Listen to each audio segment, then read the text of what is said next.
ليس البر أن تولوا وجوهكم قبل المشرق والمغرب ولكن البر من آمن بالله واليوم الآخر والملائكة والكتاب والنبيين وآتى المال على حبه ذوي القربى واليتامى والمساكين وابن السبيل والسائلين وفي الرقاب وأقام الصلاة وآتى الزكاة والموفون بعهدهم إذا عاهدوا والصابرين في البأساء والضراء وحين البأس أولئك الذين صدقوا وأولئك هم المتقون. يا أيها الذين آمنوا كتب عليكم القصاص في القتلى الحر بالحر والعبد بالعبد والأنثى بالأنثى فمن عفي له من أخيه شيء فاتباع بالمعروف وأداء إليه بإحسان ذلك تخفيف من ربكم ورحمة فمن اعتدى بعد ذلك فله عذاب أليم. ولكم في القصاص حياة يا أولي الألباب لعلكم تتقون. كتب عليكم إذا حضر أحدكم الموت إن ترك خيرا الوصية للوالدين والأقربين بالمعروف حقا على المتقين فمن بدله بعدما سمعه فإنما إثمه على الذين يبدلونه إن الله سميع عليم. فمن خاف من موص جنفا أو إثما فأصلح بينهم فلا إثم عليه إن الله غفور رحيم. يا أيها الذين آمنوا كتب عليكم الصيام كما كتب على الذين من قبلكم لعلكم تتقون أياما معدودات فمن كان منكم مريضا أو على سفر فعدة من أيام أخر وعلى الذين يطيقونه فدية طعام مسكين فمن تطوع خيرا فهو خير له وأن تصوموا خير لكم إن كنتم تعلمون. شهر رمضان الذي أنزل فيه القرآن هدى للناس وبينات من الهدى والفرقان فمن شهد منكم الشهر فليصم ومن كان مريضا أو على سفر فعدة من أيام أخر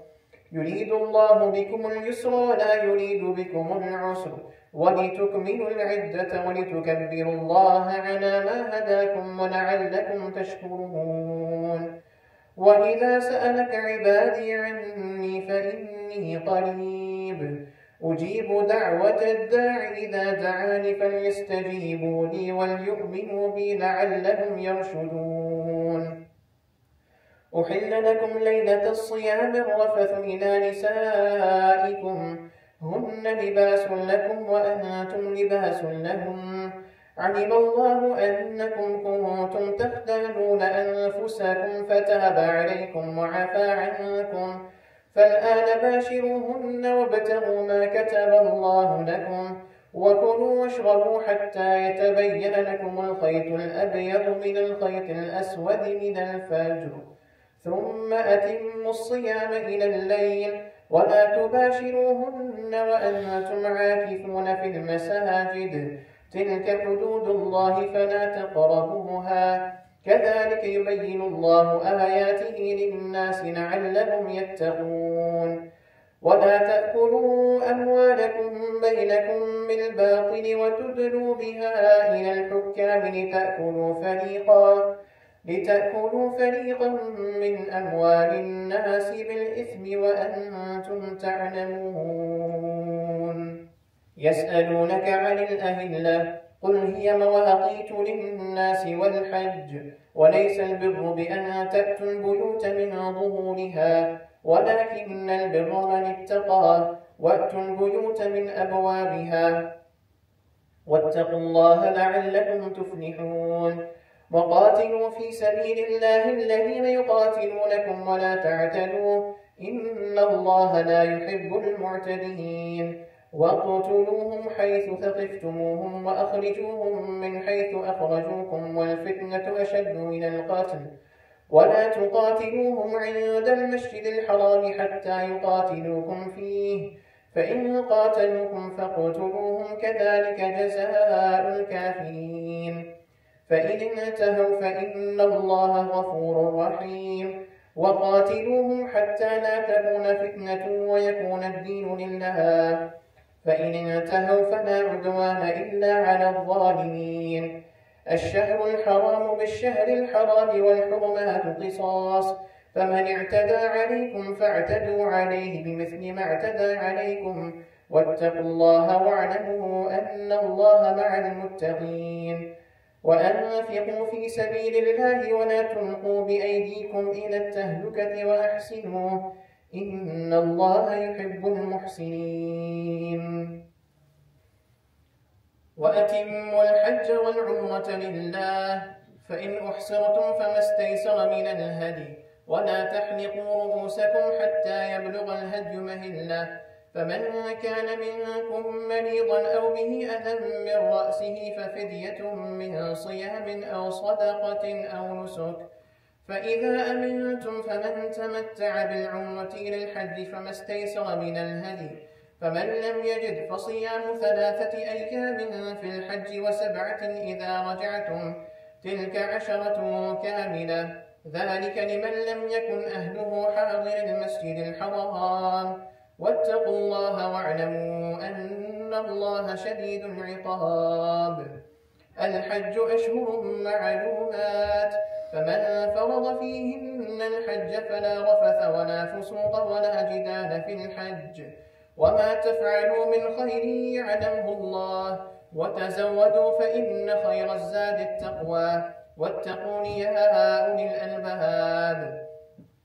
ليس عليكم جناح أن تبتغوا فضلا من ربكم فإذا أفضتم من عرفات فاذكروا الله عند المشعر الحرام واذكروه كما هداكم وإن كنتم من قبله لمن الضالين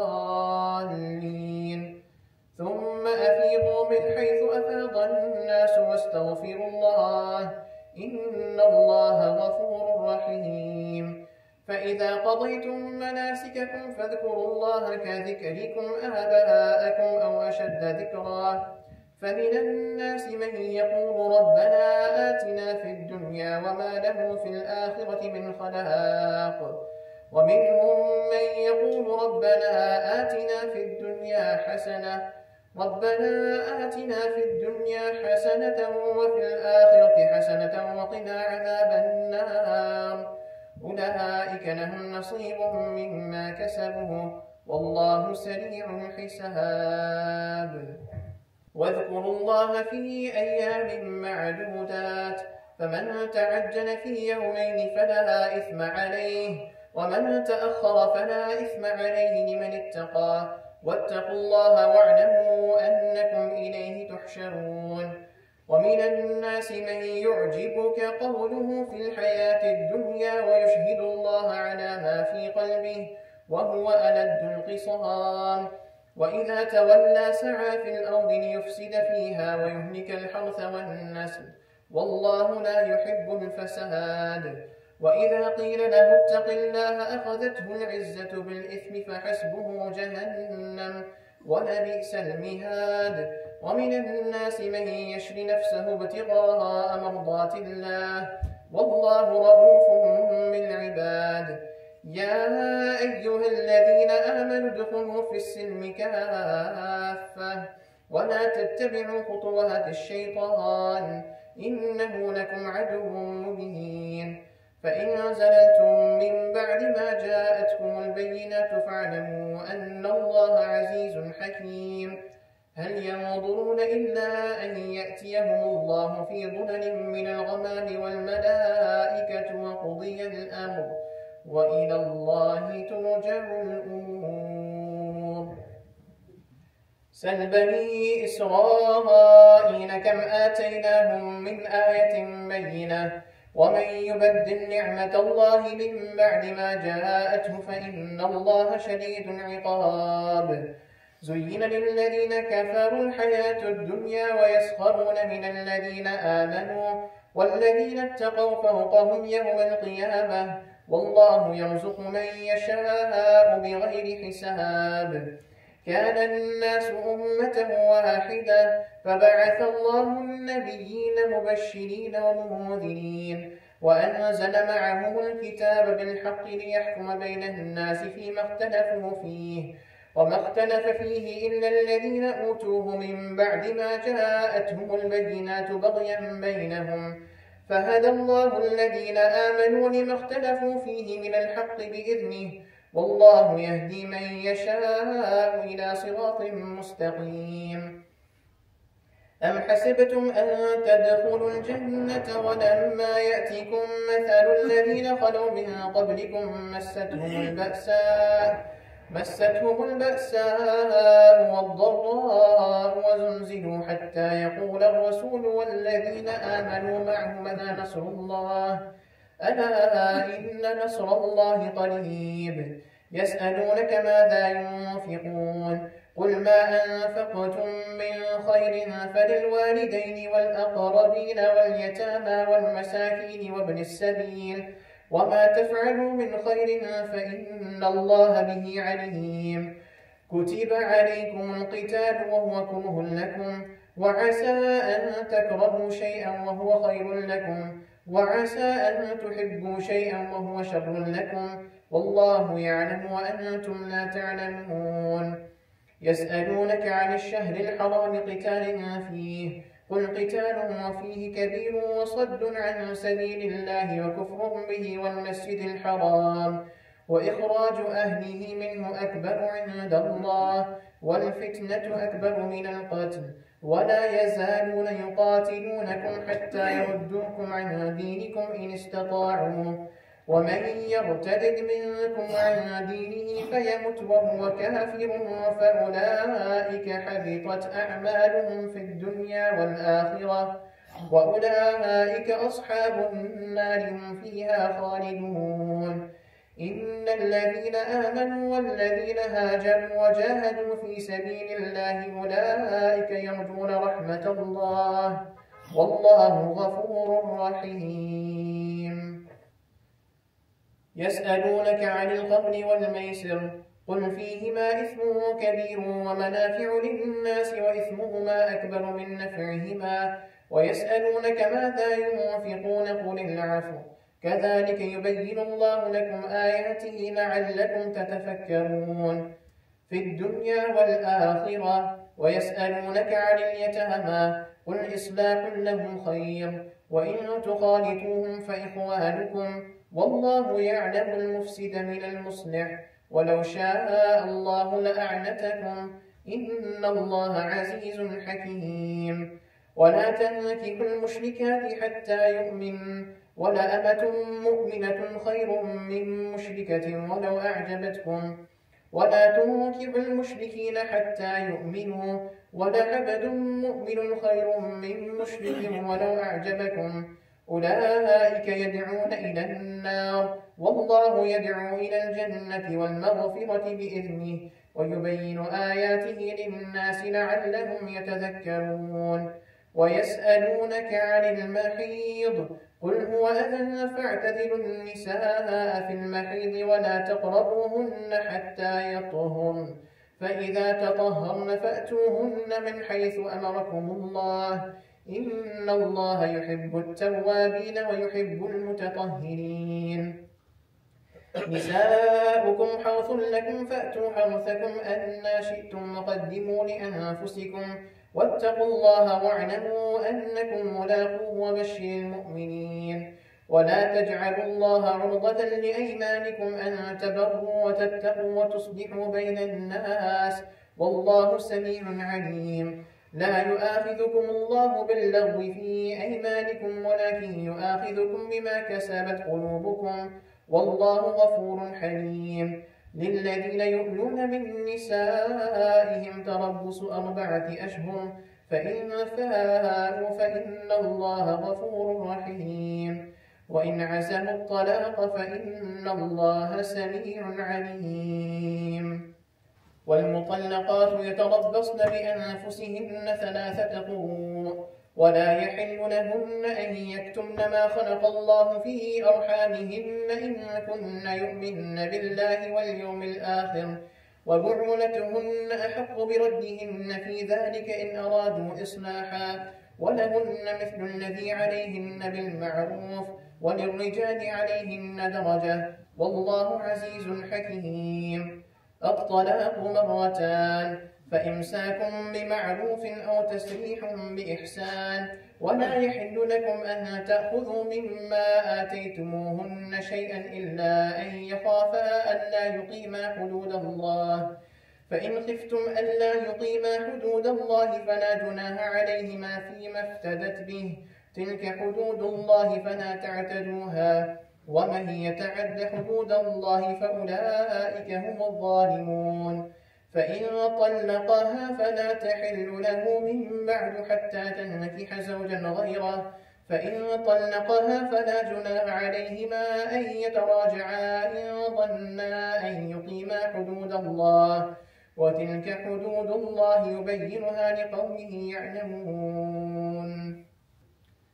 وإذا طلقتم النساء فبلغن أجلهن فأمسكوهن بمعروف أو سرحوهن بمعروف ولا تمسكوهن ضرارا لتعتدوا ومن يفعل ذلك فقد ظلم نفسه ولا تتخذوا آيات الله هزوا واذكروا نعمة الله عليكم وما أنزل عليكم من الكتاب والحكمة يعظكم به واتقوا الله واعلموا أن الله بكل شيء عليم. وإذا طلقتم النساء فبلغن أجلهن فلا تعضلوهن أن ينكحن أزواجهن إذا تراضوا بينهم بالمعروف ذلكم يوعظ به من كان منكم يؤمن بالله واليوم الآخر ذلكم أزكى لكم وأطهر والله يعلم وأنتم لا تعلمون. وإذا طلقتم النساء فبلغن أجلهن فلا تعضلوهن أن ينكحن أزواجهن إذا تراضوا بينهم بالمعروف ذلك يوعظ به من كان منكم يؤمن بالله واليوم الآخر ذلكم أزكى لكم وأطهر والله يعلم وأنتم لا تعلمون. والوالدات يرضعن أولادهن حولين كاملين لمن أراد أن يتم الرضاعة وعلى المولود له رزقهن وكسوتهن بالمعروف لا تكلف نفس إلا وسعها لا تضار والدة بولدها ولا مولود له بولده وعلى الوارث مثل ذلك فإن أرادا فصالا عن تراض منهما وتشاور فلا جناح عليهما وإن أردتم أن تسترضعوا أولادكم فلا جناح عليكم إذا سلمتم ما آتيتم بالمعروف والله بما تعملون خبير. واتقوا الله واعلموا أن الله بما تعملون خبير. واتقوا الله واعلموا أن الله بما تعملون بصير. واتقوا الله واعلموا أن الله بما تعملون بصير. والذين يتوفون منكم ويذرون أزواجا يتربصن بأنفسهن 4 أشهر وعشرا فإذا بلغن أجلهن فلا جناح عليكم فيما فعلن في أنفسهن بالمعروف والله بما تعملون خبير. ولا جناح عليكم فيما عرضتم به من خطبة النساء أو أكننتم في أنفسكم علم الله أنكم ستذكرونهن ولكن لا تواعدوهن سرا إلا أن تقولوا قولا معروفا ولا تعزموا عقدة النكاح حتى يبلغ الكتاب أجله واعلموا أن الله يعلم ما في أنفسكم فاهذروه واعلموا أن الله غفور حليم. لا جناح عليكم إن طلقتم النساء ما لم تمسوهن أو تفرضوا لهن فريضة ومتعوهن على الموسع قدره وعلى المقتر قدره متاعا بالمعروف حقا على المحسنين وإن طلقتموهن من قبل أن تمسوهن وقد فرضتم لهن فريضة فنصف ما فرضتم إلا أن يعفون أو يعفو الذي بيده عقدة النكاح وأن تعفوا أقرب للتقوى ولا تنسوا الفضل بينكم إن الله بما تعملون بصير حافظوا على الصلوات والصلاة الوسطى وقوموا لله قانتين فإن خفتم فرجالا أو ركبانا فإذا أمنتم فاذكروا الله كما علمكم ما لم تكونوا تعلمون والذين يتوفون منكم ويذرون أزواجا وصية لأزواجهم متاعا إلى الحول غير إخراج فإن خرجن فلا جناح عليكم فيما فعلن في أنفسهن من معروف والله عزيز حكيم وللمطلقات متاعا بالمعروف حقا على المتقين كذلك يبين الله لكم آياته لعلكم تعقلون وللمطلقات متاع بالمعروف حقا على المتقين كذلك يبين الله لكم آياته لعلكم تعقلون ألم تر إلى الذين خرجوا من ديارهم وهم ألوف حذر الموت فقال لهم الله موتوا ثم أحياهم إن الله لذو فضل على الناس ولكن أكثر الناس لا يشكرون وقاتلوا في سبيل الله واعلموا أن الله سميع عليم من ذا الذي يقرض الله قرضا حسنا فيضاعفه له أضعافا كثيرة والله يقبض ويبسط وإليه ترجعون ألم تر إلى الملأ من بني إسرائيل من بعد موسى إذ قالوا لنبي له ابعث لنا ملكا نقاتل في سبيل الله قال هل عسيتم إن كتب عليكم القتال ألا تقاتلوا قالوا وما لنا ألا نقاتل في سبيل الله وقد أخرجنا من ديارنا وأبنائنا فلما كتب عليهم القتال تولوا إلا قليل منهم والله عليم بالظالمين وقال لهم نبيهم إن الله قد بعث لكم طالوت ملكا قالوا أنى يكون له الملك علينا ونحن أحق بالملك منه ولم يؤت سعة من المال قال إن الله اصطفاه عليكم وزاده بسطة في العلم والجسم والله يؤتي ملكه من يشاء والله واسع عليم وقال لهم نبيهم إن آية ملكه أن يأتيكم التابوت فيه سكينة من ربكم وبقية مما ترك آل موسى وآل هارون تحمله الملائكة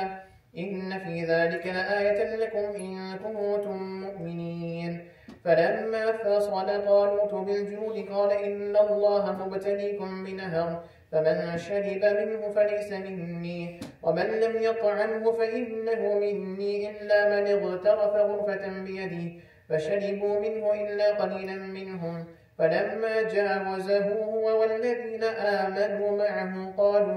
قالوا لا طاقة لنا اليوم بجالوت وجنوده قال الذين يظنون أنهم ملاقوا الله كم من فئة قليلة غلبت فئة كثيرة بإذن الله والله مع الصابرين ولما برزوا لجالوت وجنوده قالوا ربنا أفرغ علينا صبرا وثبت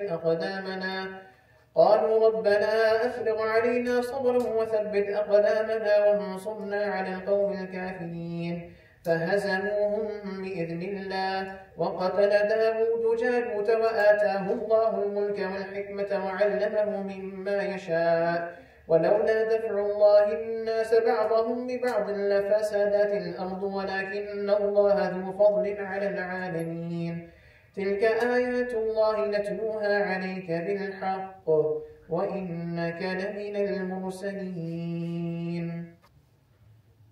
تلك الرسل فضلنا بعضهم على بعض منهم من كلم الله ورفع بعضهم درجات وآتينا عيسى ابن مريم البينات وأيدناه بروح القدس ولو شاء الله ما اقتتل الذين من بعدهم من بعد ما جاءتهم البينات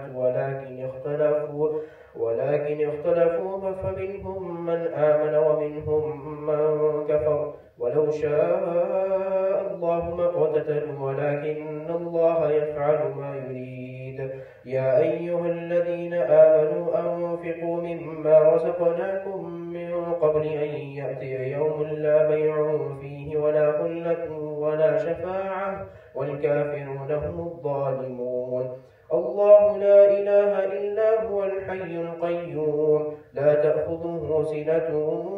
ولا نوم له ما في السماوات وما في الأرض من ذا الذي يشفع عنده إلا بإذنه يعلم ما بين أيديهم وما خلفهم ولا يحيطون بشيء من علمه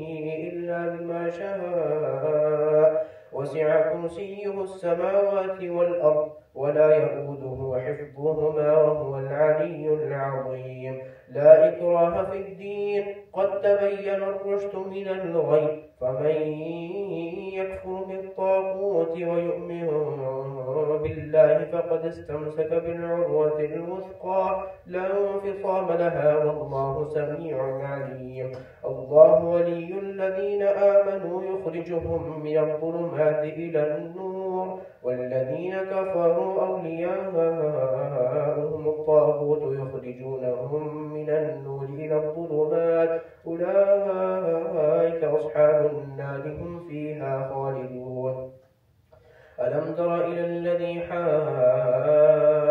إبراهيم في ربه أن آتاه الله الملك إذ قال إبراهيم ربي الذي يحيي ويميت قال أنا أحيي وأميت قال إبراهيم فإن الله يأتي بالشمس من المشرق فأت بها من المغرب فبهت الذي كفر والله لا يهدي القوم الظالمين.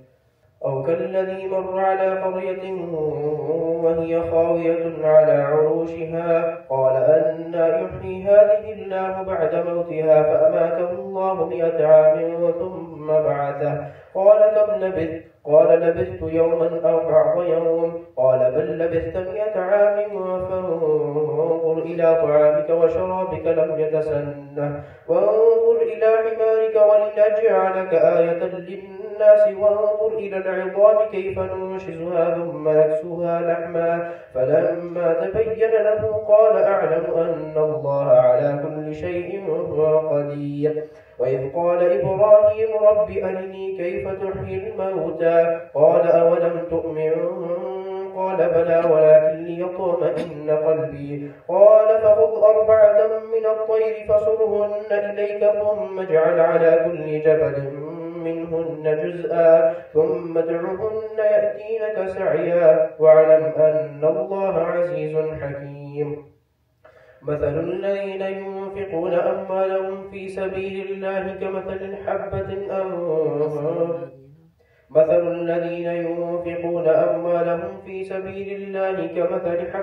أنبتت 7 سنابل في كل سنبلة 100 حبة والله يضاعف لمن يشاء والله واسع عليم. الذين ينفقون أموالهم في سبيل الله ثم لا يتبعون ما أنفقوا منا ولا أذى لهم أجرهم عند ربهم ولا خوف عليهم ولا هم يحزنون.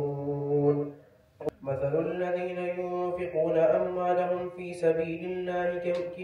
سبيل الله كمثل حبة أنبتت 7 سنابل في كل سنبلة 100 حبة والله يضاعف لمن يشاء والله واسع عليم. الذين ينفقون أموالهم في سبيل الله ثم لا يتبعون ما أنفقوا منا ولا أذى لهم أجرهم عند ربهم ولا خوف عليهم ولا هم يحزنون. قول معروف ومغفرة خير من صدقة يتبعها أذى والله غني حليم.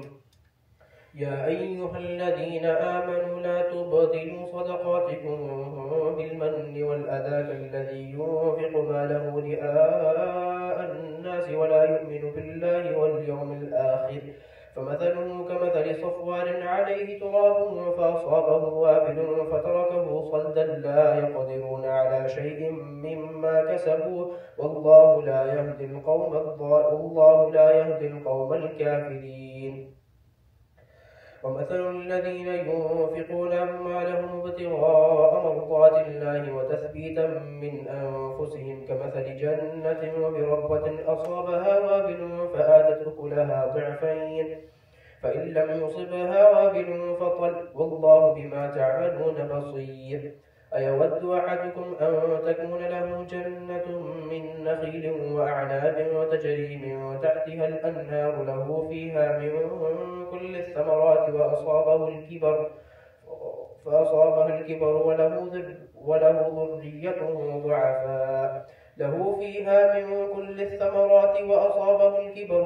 ذرية ضعفاء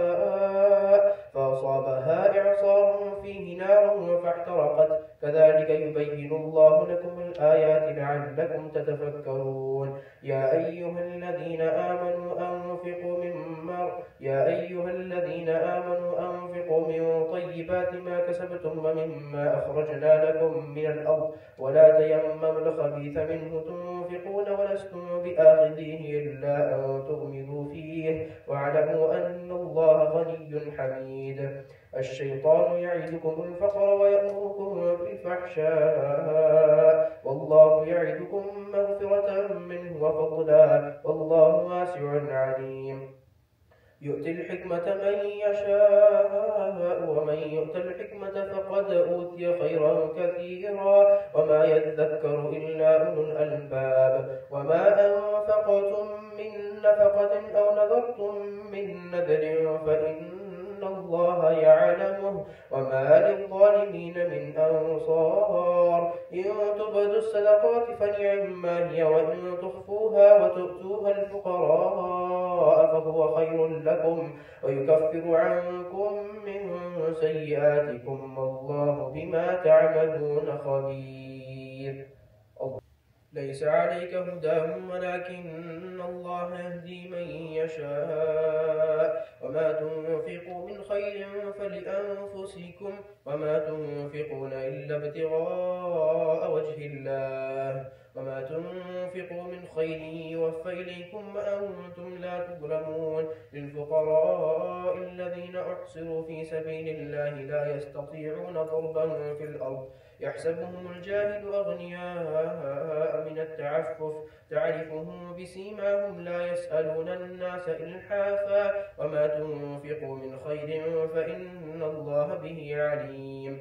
الذين ينفقون أموالهم بالليل والنهار سرا وعلانية فلهم أجرهم عند ربهم ولا خوف عليهم ولا هم يحزنون. الذين يأكلون الربا لا يقومون إلا كما يقوم الذي يتخبطه الشيطان من المس ذلك بأنهم قالوا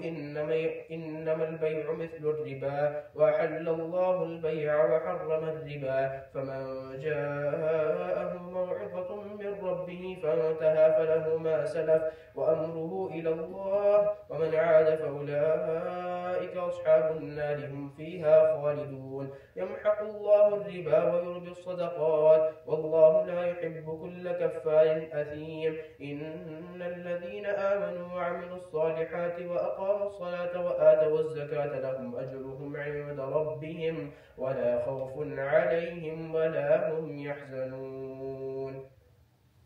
يا أيها الذين آمنوا اتقوا الله وذروا ما بقي من الربا إن كنتم مؤمنين فإن لم تفعلوا فأذنوا بحرب من الله ورسوله وإن تبتم فلكم رؤوس أموالكم لا تظلمون ولا تظلمون. وإن كان ذو عسرة فنظرة إلى ميسرة وأن تصدقوا خير لكم إن كنتم تعلمون. واتقوا يوما ترجعون فيه إلى الله ثم توفى كل نفس ما كسبت وهم لا يظلمون. يا أيها الذين آمنوا إذا تداينتم بدين إلى أجل مسمى فاكتبوه وليكتب بينكم كاتب بالعدل ولا يأب كاتب أن يكتب كما علمه الله فليكتب وليملل الذي عليه الحق وليتق الله ربه ولا يبخس منه شيئا فإن كان الذي عليه الحق سفيها أو ضعيفا أو لا يستطيع أن يمله فليملل وليه بالعدل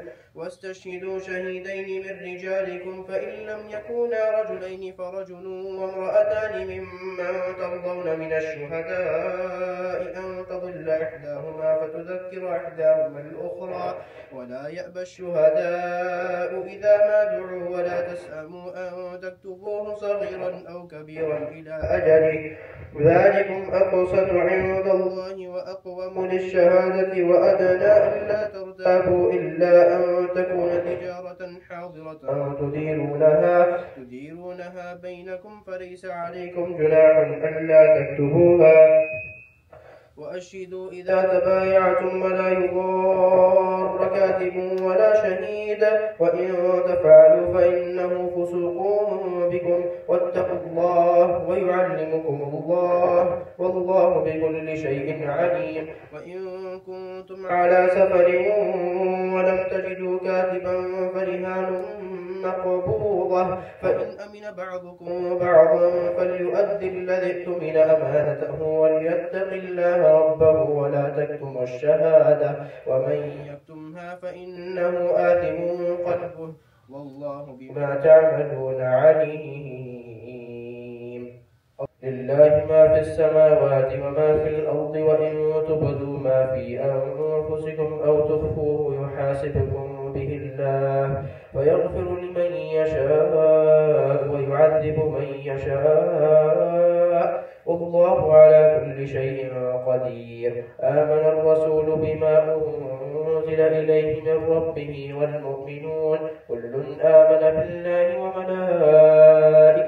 وكتبه ورسله لا نفرق بين أحد من رسله وقالوا سمعنا وأطعنا غفرانك ربنا وإليك المصير لا يكلف الله نفسا إلا وسعها لها ما كسبت وعليها ما اكتسبت ربنا لا تؤاخذنا إن نسينا أو أخطأنا ربنا ولا تحمل علينا إصرا كما حملته على الذين من قبلنا ربنا ولا تحملنا ما لا طاقة لنا به واعف عنا واغفر لنا وارحمنا أنت مولانا فانصرنا على القوم الكافرين ألف لام ميم الله لا إله إلا هو الحي القيوم نزل عليك الكتاب بالحق مصدقا لما بين يديه وأنزل التوراة والإنجيل من قبل هدى للناس وأنزل الفرقان إن الذين كفروا بآيات الله لهم عذاب شديد والله عزيز ذو انتقام إن الله لا يخفى عليه شيء في الأرض ولا في السماء هو الذي يصوركم في الأرحام كيف يشاء لا إله إلا هو العزيز الحكيم هو الذي أنزل عليك الكتاب منه آيات محكمات هن أم الكتاب وأخر متشابهات فأما الذين في قلوبهم زيغ فيتبعون ما تشابه منه ابتغاء الفتنة وابتغاء تأويله وما يعلم تأويله إلا الله والراسخون في العلم يقولون آمنا به كل من عند ربنا وما يذكر إلا أولو الألباب ربنا لا تزغ قلوبنا بعد إذ هديتنا وهب لنا من لدنك رحمة إنك أنت الوهاب ربنا إنك جامع الناس ليوم لا ريب فيه إن الله لا يخلف الميعاد إن الذين كفروا لن تغني عنهم أموالهم ولا أولادهم من الله شيئا وأولئك هم وقود النار كدأب آل فرعون والذين من قبلهم كذبوا بآياتنا فأخذهم الله بذنوبهم والله شديد العقاب قل للذين كفروا ستغلبون وتحشرون إلى جهنم جهنم وبئس المهاد. قد كان لكم آية في فئتين التقتا، فئة تقاتل في سبيل الله وأخرى كافرة يرونهم مثليهم رأي العين والله يؤيد بنصره من يشاء إن في ذلك لعبرة لأولي الأبصار. زين للناس حب الشهوات من النساء